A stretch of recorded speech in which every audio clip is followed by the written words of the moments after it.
Algo iba terriblemente mal. Un golpe en la cabeza le había provocado a Don Campbell, destellos de luz, dolores de cabeza, la visión le empezaba a fallar. Sí, síntomas muy alarmantes, desde luego. Totalmente. Y cuando por fin fue al médico, el diagnóstico fue, pues un mazazo, un coágulo de casi 4 centímetros en la arteria carótida. Uf, qué situación. Y la opción, imagino, sería una cirugía de altísimo riesgo. Exacto. Una situación límite, de esas que te cambian la vida. Pero aquí es donde la historia, que es el punto de partida del libro que vamos a desgranar hoy, da un giro que parece de ciencia ficción, ¿vamos? Porque no se operó, ¿verdad? No se operó, decidió aplicar todo lo que él sabía sobre el sonido para intentar curarse a sí mismo. Pero, un momento, ¿curarse de un coágulo de 4 centímetros con sonido? Es que suena a milagro casi. Ya. Suena increíble. Pues su método fue súper sutil. El libro cuenta que empezó a canturrear, de forma casi inaudible, concentrándose en el lado derecho del cráneo. Canturrear. ¿Sí? Él lo describía como si se imaginara el sonido como una especie de mano vibradora, que le masajeaba muy suavemente el coágulo desde dentro. Fíjate. Y luego, con la ayuda de una investigadora, Jane Acherberg, desarrolló una imagen mental muy potente. Una brisa suave que entraba por una ventana y le acariciaba la sien. Un sonido inaudible, lo llamaba. Vale, Y el resultado de todo esto fue... asombroso. 3 semanas después, una nueva resonancia magnética. Y el trombo se había reducido a menos de 3 milímetros. Su médico, según cuenta Campbell, se quedó pasmado. No me extraña. Y con esta historia como introducción, hoy vamos a analizar a fondo las ideas de un libro fascinante, El efecto Mozart, de Don Campbell. Queremos explorar sus afirmaciones, a veces polémicas, sobre cómo la música y el sonido pueden influir en la mente, sanar el cuerpo y potenciar la creatividad. Es un punto de partida perfecto, porque el libro nos mete en un territorio muy interesante, donde se cruzan la experiencia personal, como esta que has contado, con tradiciones antiguas y con la investigación científica. La idea central es que el sonido no es solo algo que oímos, sino una fuerza que nos moldea por dentro. Claro. Y supongo que el punto de partida inevitable, el que le suena a todo el mundo, es esa famosa idea del efecto Mozart. ¿De dónde salió exactamente esto? ¿Fue un estudio riguroso o más bien una anécdota que se fue de las manos? Pues mira, nació de algo muy concreto y muy académico. Un estudio de 1993 en la Universidad de California en Irvine. Ajá. El equipo de la psicóloga Frances Rauser hizo un experimento muy específico. Cogieron a 36 estudiantes de psicología. O sea que no es un mito urbano, tiene una base real. ¿Y en qué consistió la prueba? Pues les hicieron escuchar durante 10 minutos una pieza muy particular de Mozart, la sonata para 2 pianos en re mayor. Y justo después les pasaron una serie de test de razonamiento espacial. Vale, de estos de doblar papeles mentalmente y cosas así. Eso es. Y el resultado fue que de media su puntuación en el cociente de inteligencia espacial subió entre 8 y 9 puntos. Un momento. 8 o 9 puntos solo por escuchar 10 minutos de música. Pero si eso es una barbaridad. Sí, aunque hay un matiz importante. El efecto era temporal, duraba solo unos 10 o 15 minutos. Ah, vale. Pero fue la primera vez que se establecía en un laboratorio un vínculo tan claro entre un tipo de música y una función cerebral superior. Los propios investigadores lo llamaron una piedra roseta, como una clave para empezar a descifrar el lenguaje del cerebro. Me entiendo. Pero la gran pregunta sigue ahí. ¿Por qué Mozart? ¿Por qué no Bach o Vivaldi o, no sé, AC/DC? ¿Qué tenía de especial su música? Esa es la pregunta del millón, claro. El libro explora 2 respuestas principales. La de los investigadores de Irvine, como el físico Gordon Shaw, era más bien neurológica. A ver. Él sugería que la estructura compleja de la música de Mozart, sus patrones, actúan como un calentamiento para el cerebro, como que aviva las mismas rutas neuronales que usas para las matemáticas o el ajedrez. Como hacer estiramientos antes de correr. Tiene su lógica. Exacto. Y según esa teoría, una música muy simple y repetitiva podría tener el efecto contrario. Pero has dicho que había 2 respuestas. Sí, la segunda es mucho más poética, por así decirlo. Y viene de una figura que es central en todo el libro, Alfred Tomatis, un médico investigador francés. Ajá. Para Tomatis, el poder de Mozart era único. casi mágico. Él sostenía que su música tiene una capacidad liberadora y curativa que no se encuentra en otros compositores, ¿Y cuál era su explicación para eso? pues la atribuía a su entorno prenatal. Su padre era violinista, y según la teoría de Tomatis, el feto de Mozart estuvo inmerso desde el principio en los sonidos de alta frecuencia del violín, y esto habría moldeado su cerebro de una forma excepcional ya desde el útero.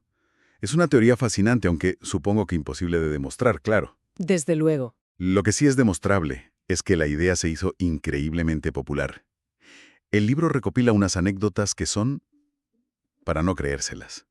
Sí. Es el clásico ejemplo de una idea científica que salta del laboratorio a la cultura popular y se adapta para todo. El libro menciona, por ejemplo, a unos monjes en Bretaña que descubrieron que sus vacas daban más leche cuando les ponían Mozart. No me digas. Y la cosa no acaba ahí. Cuenta el caso de una fábrica de sake en Japón, la Ohara, que asegura que usar la música de Mozart durante la fermentación produce un sake de mejor calidad. ¿En serio? Afirman que la densidad de la levadura aumenta hasta 10 veces. O sea, tenemos levadura melómana. Es increíble. Y espera, que hay más. Una panadería en Nagoya que elabora el pan Beethoven, dejando que la masa leve al ritmo de la Sexta Sinfonía. Y lo más sorprendente, A ver, en Edmonton, en Canadá, empezaron a poner cuartetos de cuerda de Mozart en las plazas públicas para calmar el ambiente. Según el libro, se notó una disminución del tráfico de drogas en esas zonas. o sea que la próxima vez que vea una patrulla, a lo mejor lo que necesitan es un buen altavoz con la Sinfonía 40. Totalmente. Es fascinante cómo una idea salta del laboratorio y se intenta aplicar a todo. Pasamos de un aumento temporal de 8 puntos en un test de CI a resolver problemas sociales complejos. Totalmente. El libro, claro, lo presenta como prueba del poder del sonido, pero también es un ejemplo perfecto de cómo una idea científica puede convertirse en una especie de remedio universal. Y para ir más allá de si las vacas dan más leche, el libro se apoya muchísimo en el trabajo de ese hombre que has mencionado, Alfred Tomatis, Claro. a quien describe casi como una leyenda, el Einstein del sonido. Es que su trabajo es la columna vertebral de la parte más profunda del libro.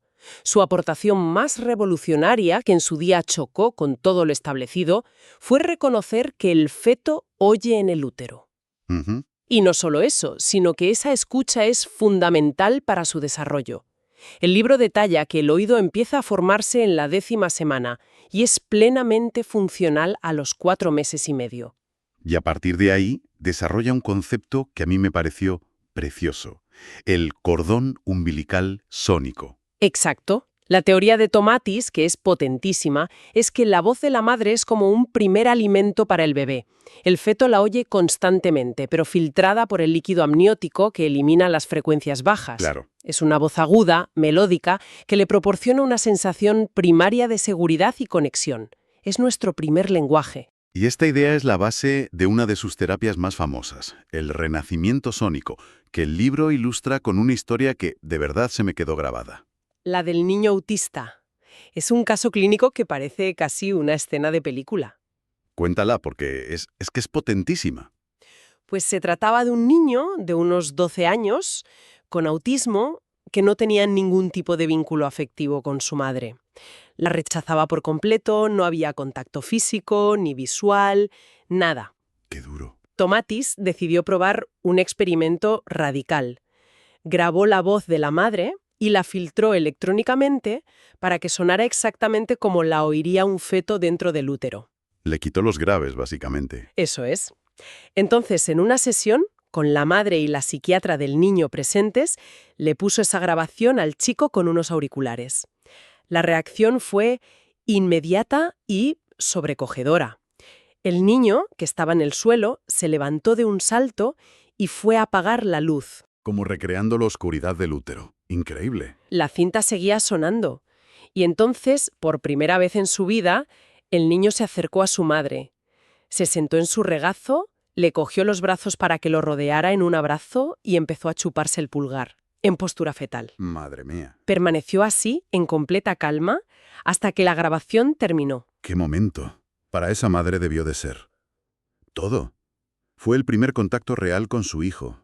Tomatis lo describe no solo como el inicio de una reconciliación, sino como el nacimiento del lenguaje en el niño. Y de hecho, la propia psiquiatra, al ver la escena, exclamó: ha nacido por fin. Es una demostración brutal de la teoría de Tomatis. Y plantea una pregunta importante. Si esa primera conexión sónica es tan vital, ¿qué pasa si se rompe o es traumática? Esa es la clave de su trabajo. Él sugiere que muchos problemas de aprendizaje, de comunicación o de desarrollo podrían tener su raíz ahí. Su trabajo abre una puerta a entender la escucha no como un sentido más, sino como el fundamento de nuestra conexión con el mundo. Vale, esto es fascinante, pero me lleva de vuelta al principio. Hemos hablado de escuchar a Mozart, de la escucha en el útero, pero Don Campbell no se curó el coágulo escuchando música, ¿verdad? No. Hizo algo completamente distinto. Usó su propia voz. Exacto.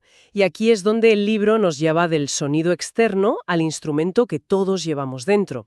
Introduce el concepto de entonar o toning, y es fundamental entender que no se trata de cantar una canción. No es una melodía, ¿no? No, es algo mucho más primario. Se refiere a producir sonidos vocálicos largos y sostenidos. Un ah, un oh. Ya. La teoría que expone Campbell es que esta práctica, al hacer vibrar todo nuestro cuerpo desde dentro, puede tener efectos fisiológicos directos. Oxigena la sangre, relaja los músculos y, lo más importante, equilibra el sistema nervioso. Una afinación interna, por así decirlo. Y de nuevo, lo ilustra con casos prácticos que son muy potentes. Sí, hay una historia que me encanta, la de Betty Brenneman, una música que se resbaló en el hielo y se fracturó el tobillo. El dolor, cuenta, era insoportable. Y de forma instintiva empezó a entonar un sonido largo de O, concentrándose solo en la vibración. ¿Y funcionó? Dice que a los 20 segundos el dolor desapareció por completo. Desapareció. No se atenuó. Eso es lo que ella cuenta, que desapareció, siguió haciéndolo hasta que llegó la ambulancia. Es la idea de usar tu propia vibración como un analgésico autogenerado.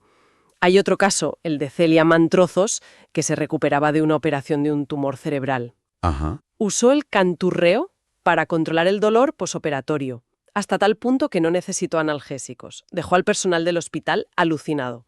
Y esta idea de la voz como herramienta no se limita a lo individual. El libro da un salto y lo aplica a grupos, con el ejemplo que a mí me parece definitivo. El canto gregoriano. La anécdota de los monjes melancólicos es fantástica. Ocurrió en un monasterio benedictino en Francia. Los monjes, que siempre habían sido muy enérgicos, cayeron en un estado de fatiga, de depresión. No tenían ganas de nada. Llamaron a médicos, a psicólogos, revisaron la dieta. Nada funcionaba. Hasta que llamaron a Tomatis. Y su diagnóstico, como siempre, no fue ni médico ni psicológico, sino audiológico. Les hizo una pregunta muy simple. ¿Qué ha cambiado en su rutina? Y resulta que por unas reformas habían eliminado de su horario las varias horas diarias que dedicaban al canto gregoriano. Claro, uno pensaría que cantar durante horas es agotador y que quitárselo de encima les daría más energía. Pues Tomatis dedujo justo lo contrario. Para él, ese canto, con sus frecuencias y sus ritmos, no era un trabajo, sino la principal fuente de carga energética de su sistema nervioso. Era su forma de recargarse, como enchufar un móvil. ¿Y la solución fue? No me digas que... Tan simple como eso. Reintroducir las horas de canto en su rutina. El libro afirma que en 6 meses los monjes habían recuperado toda su energía, necesitaban dormir menos y volvieron a sus tareas con el entusiasmo de siempre. Se presenta como la prueba definitiva del poder recargador de la voz. Si conectamos todas las piezas, vemos un patrón muy claro. El canturreo de Campbell, la O de Betty para su tobillo, o el canto de los monjes para su energía. La premisa es la misma. La vibración consciente de la propia voz puede tener efectos fisiológicos directos. Es un recorrido muy bien trazado en el libro. Empieza con algo casi de cultura popular, el efecto Mozart y la inteligencia, que es lo que atrae. Pero rápidamente se adentra en conceptos mucho más profundos. Pasa de ese estudio a explorar la importancia de la escucha desde antes de nacer, con las teorías de Tomatis, y culmina con la idea más personal y quizá más transformadora, el potencial sanador que reside en nuestra propia voz. Va de lo externo a lo interno, de recibir el sonido a generarlo. Exacto. de escuchar a Mozart a convertirnos, en cierto modo, en nuestro propio instrumento. Justo esa es la idea. Hay una distinción que hace el autor al final, que creo que es el gran mensaje para llevarse. Distingue entre oír, que es un acto pasivo, y escuchar, que es una habilidad activa, consciente. Y la pregunta que nos deja el texto es: ¿qué cambiaría si en nuestro día a día pasáramos de simplemente oír el mundo a escucharlo activamente? No solo con los oídos, sino, como sugiere el libro, con todo nuestro ser, prestando atención a cómo los sonidos nos moldean por dentro. Eso es. ¿Cómo nos afecta un ruido estridente o una melodía suave? ¿Qué descubriríamos sobre nosotros mismos y sobre nuestro entorno si afináramos de verdad nuestro instrumento de escucha?